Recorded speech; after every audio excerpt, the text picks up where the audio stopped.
Primary 6. Today for maths we are going to be revising doing our addition and subtraction written methods. But before we get started, I have got a little bit of a warm-up game just to get your maths brains working. So we're going to start off and I'm going to call out some number bonds up to 20. We're going to start with addition and then move on to subtraction. I'm going to call out the sum and then I want you to try and beat me to saying the answer. So you have to try and shout the answer before I get to it in the video. So you shouldn't really be pausing this video. You're trying to be faster than I am. Okay, so let's get ready. Remember, you're just shouting out the answer. You don't need to write it down.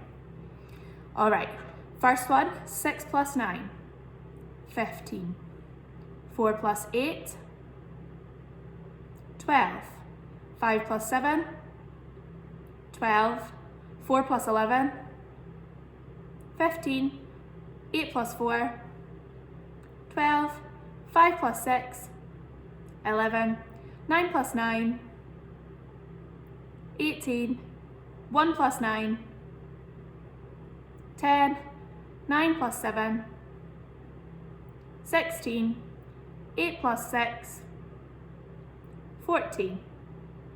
Okay, so if you found that quite tricky and didn't really get them in time, why don't you rewind the video and give it a go until you can beat me on at least a few of the questions. So as I said, we are going to be focusing on reviewing our methods for written addition and subtraction. So we're going to start off with addition today, and I've got two sums written on my whiteboard. So we're going to talk about how we do our addition sums and then some tips and tricks to help make sure we are laying it out right all the time. So I'm going to start with 462 plus 126. When we're doing an addition sum, we always start by working with the smallest digit, which in this case is our units. So we're starting off with 2 add 6, which is 8. Then we've got 6 add 2, so that's 8 again. And finally 4 add 1, which is 5. So our answer to that sum would be 588. Now this is probably the easiest type of written addition because there was no carrying involved. It's quite a straightforward one. So let's look at this sum now and see if it's any different. Again, we're starting with our smallest digit, so we're going to our units. And we're doing 9 add 7. So 9 add 7 is 16. So in this case, I would write my units down, which is my 6, and carry my 10. Okay. Then we've got 9 add 4, which is 13, plus our 1 that we carried, which is 14, so I write down my 4 and carry my 1 over. Then I do 5 and 1, which is 6, and 1 more, which is 7.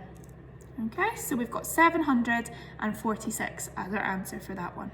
Okay, so you'll see that I have written two more sums on my board. I've got 929 plus 324, and then 1002 plus 599. So I would like you to pause me now and do those on a piece of paper, please.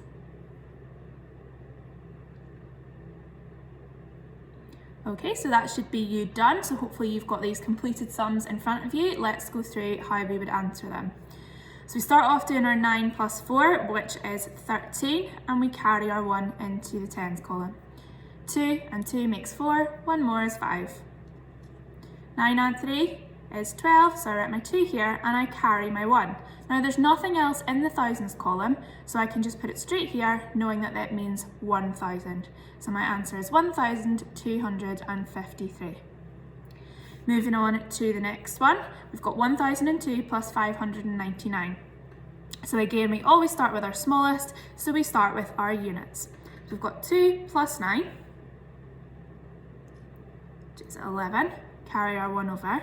0 plus 9 is 9, plus 1 more makes 10, so I put my 0 in here, carry my 1. 0 plus 5 plus 1 makes 6, and finally we've got 1 plus nothing. We know there's nothing there, so 1 plus nothing just leaves 1. So our correct answer is 1601. So now let's go over how we would attempt a question that's not laid out already in our chimney sum for us. So this sum is 12,542 plus 999. So let's talk about how we would lay that out. We're going to start by writing 12,542 nice and neatly with clear spaces between each digit. We know that this is our unit, this is our 10, this is our 100, this is our 1000, and this is our 10,000. But in 999, we don't have a 10,000 or a 1,000 number, we only have a unit, a 10 and a 100. So we're going to start off by making sure we put the units in the unit column, the tens in the 10 column, and the hundreds in the 100 column. So this 9 would come here, and the next 9 would go here, and the next 9 would go here. You can see then we've got 2 gaps here. That's absolutely fine. If there's nothing there, it just means add nothing.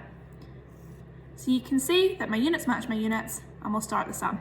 2 plus 9 is 11, carry my 1. 9 plus 1 is 10, plus 4 is 14, carry my 1. 9 plus 1 is 10, plus 5 is 15, carry my 1. 2 plus 1 is 3, and 1 plus nothing is 1. So you can see my answer is 13,541. Now let's look at what we would do if we were adding a number with a decimal point. So can you think of any situations where you might have to do this? So if you thought of money, that would be a really good example. So say we went to the shop and you were trying to work out the total cost of something that cost £12.62. So for example, I don't know, maybe a toy sledge because it's nice and snowy at the minute, where it was a few weeks ago. £12.62, and then I also want to buy a packet of rolls for the lunch, which costs me £1.15. Okay, so I've got my £12.62 that I've bought my sledge with, and then I've got my rolls for £1.15. So I'm going to try and do a chimney sum to calculate the total I would need to spend. Now, as we know, decimal points don't move. So we'll start off by writing £12.62 down. And you can see I've made a real clear space for my decimal point in the middle. Then I'm going to look at £1.15. Now, if I was to write it here, does that make any sense? Nope, because this means £1 and this means £10, so they shouldn't be in the same column. So we're going to check and make sure we've got everything in the right place. So we can start off by putting our decimal point in the same place. And we know that we've got 15 after the decimal point, and then our pound goes here. So you can see now I've got £12.62 and I've got £1.15. My hundredths are in the same column, my tenths are in the same column, my units are in the same column, and my 10 is in a column with nothing there because there was no 10 in that number. So let's do the sum. 2 plus 5 is 7, 6 plus 1 is 7, 2 plus 1 is 3, and 1 plus nothing is 1. So our correct answer would be £13.77, remembering to put our pound sign in for our answer. So let's look at one final addition sum example, and you can see here I've got the sum 154 plus 159 plus 72. So this has 3 numbers in it. So let's look at how we can do a chimney sum with more than 2 numbers. So we'll start off by putting 154. In an addition sum, it doesn't matter what number's at the top, if it's the biggest or smallest, so 159 is bigger, but in an addition sum, it doesn't matter what order, only the subtraction ones. So I'll put my 159 underneath and my 72 at the bottom. Now, if we were in class, we would of course be using rulers for this, but I will let you away with it if you're at home and don't have one. So we're going to start off just the same as we did before with our units, except this time we've got 3 numbers to add instead of 2. So I'm going to start off by adding 9 and 4, which would be 13, and then 2 more, which would make 15. So I write down my 5 and I carry my 1. Now again, we've got 3 digits here and we've also got our carry, so we need to remember to add that. So 5 and 5 makes 10, plus 7, 17, and 1 more would make 18. Carry my 1.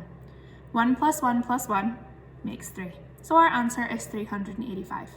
Now, if we had even more numbers, we could do that as well, but if you have too many, you might want to split it up into 2 addition sums and add the numbers at the answers together. So to finish us off for our addition, I have written 2 sums on my whiteboard. What I would like you to do now is pause the video, and I want you to give those sums a go for me on your piece of paper and hit play whenever you've completed them.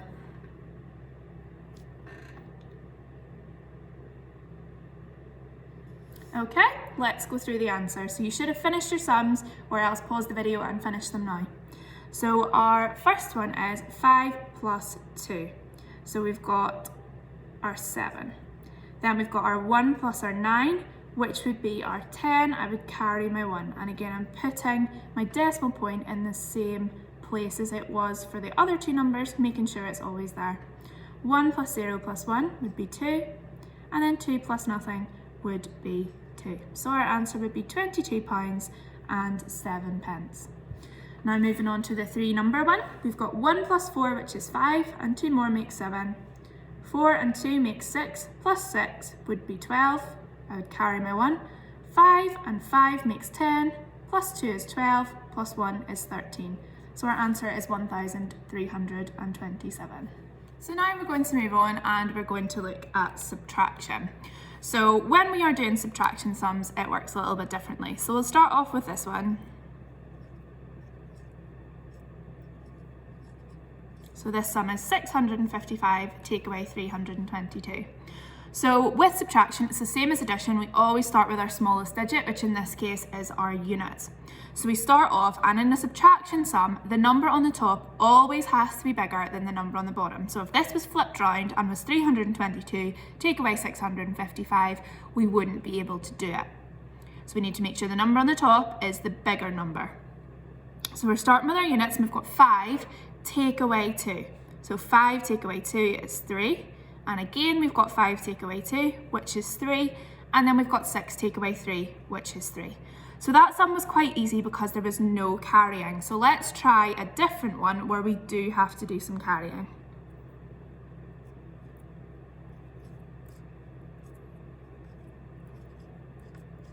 So you can see here I've done 751 take away 324. So again, we start with our smallest digit, which is our unit, and we do 1 take away 4. Now if I have got 1, can I take 4 away? I can't do that, so I'm going to need to go next door and borrow 1. So I change my 5 to a 4 and I bring my 1 back, which becomes a 10 and makes 11. So we now have 11 take away 4, which is 7. Then we've got 4 take away 2, which is 2, and 7 take away 3, which is 4. Okay, so I've written the next sum on my whiteboard, and what I would like you to do now is pause the video and work out what is wrong with this sum.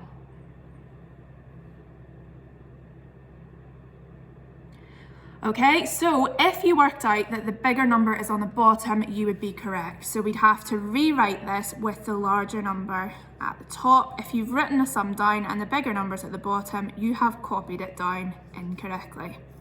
So I've now got 921 take away 452. So we will start by looking at 1 take away 2. If we've got 1, can we take 2 away? Nope, we don't have enough. So we need to go next door and borrow 1. So I've borrowed my 1 from next door and I bring it back with me to make 11. 11 take away 2 is 9.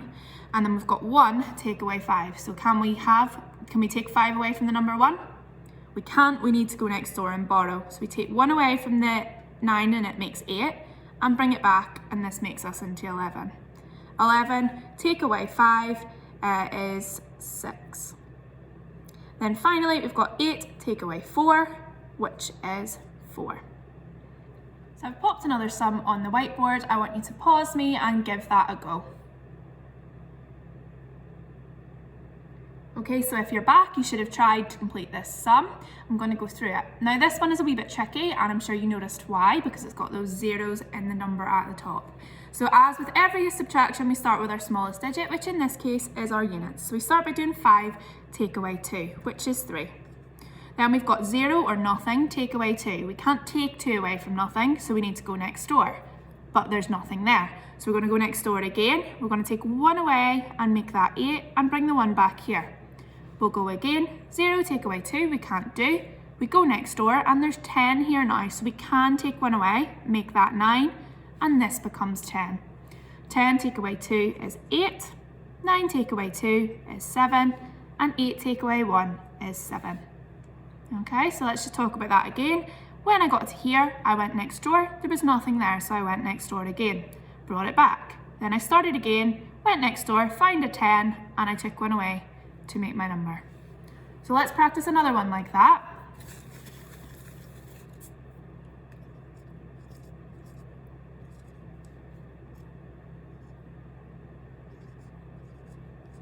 Okay, so we've got, it's a bit of a dodgy 6, but we've got 9,006 take away 7,999. So could you pause me and give that a go now, please?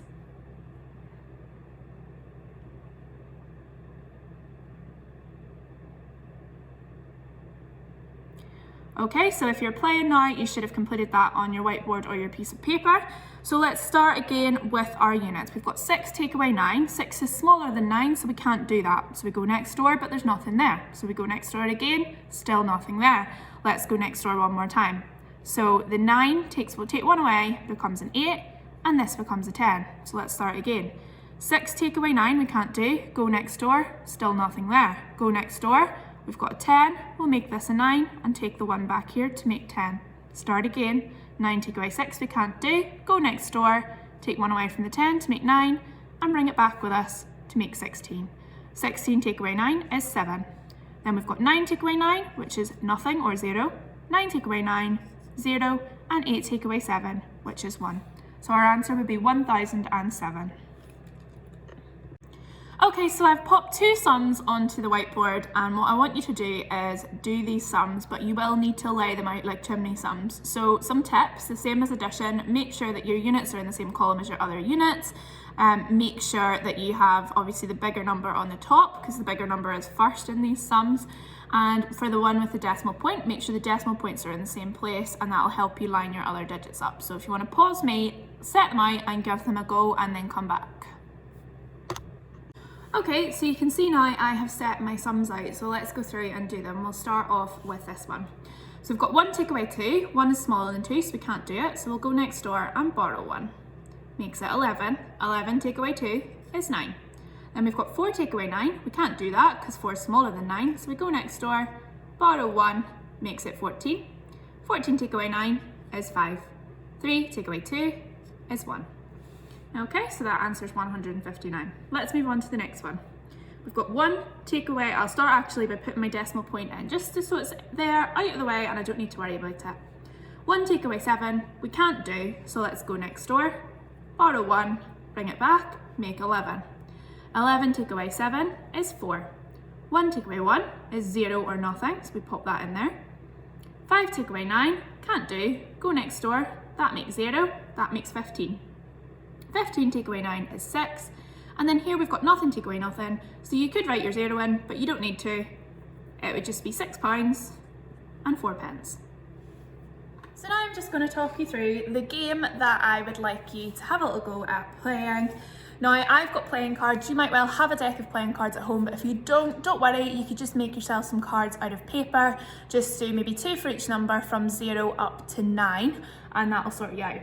So we've played this game in class, so it shouldn't be something that we're all finding too strange. So what you're going to do is you're going to start off by pulling some cards to make a number. So I've got 720. Now we're discarding our 10s, our kings, our queens and our jacks. We don't need those for this game.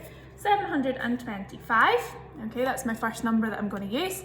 And I'm going to pull out a 2-digit number this time, which is going to be 65. So then what I can do is I can do 725 plus 65 and also do 725 minus 65. So on my piece of paper, I would then get my sum written down. Do it like this. And I would complete those 2 sums, and then I could check them using a calculator on the computer, a phone, or if you've got an actual calculator, that would work as well. So you can see I've got my 2 sums there. Make sure if you're doing a subtraction one, you obviously couldn't do 65, take away 725, you need the bigger number on the top. As you get more confident with this game, you could start pulling maybe 5 or 6 digit numbers and having maybe a 5-digit number plus a 5-digit number, just to make things a little bit more challenging for you. And I would suggest that you do at least 10 sums using the playing card or just little paper cards to practice your addition and subtraction skills. So now that you're finished watching the video, I want you to go and start getting on with your tasks. So you should have done the sums while we were doing the video, then you're going to move on to doing the playing card game that I just showed you, remembering that if you don't have a deck of cards at home, you can just make some little cards with paper, make sure you do 2 for each number and use those to make your sums. I would suggest circles, you're focusing on 3 and 4-digit numbers. Squares, you're focusing on sort of 4+ numbers, you can do as high as you're comfortable with. And pentagons, you should really be working with quite large numbers, so 6 or 7-digit numbers, just to really reinforce those skills, because most of you are quite confident with using them for smaller numbers. When you're finished with your card game and doing your sums for that, remember you're checking your answers with a calculator. You can use one on your computer or phone, or you could, if you've got a calculator at home, use that as well.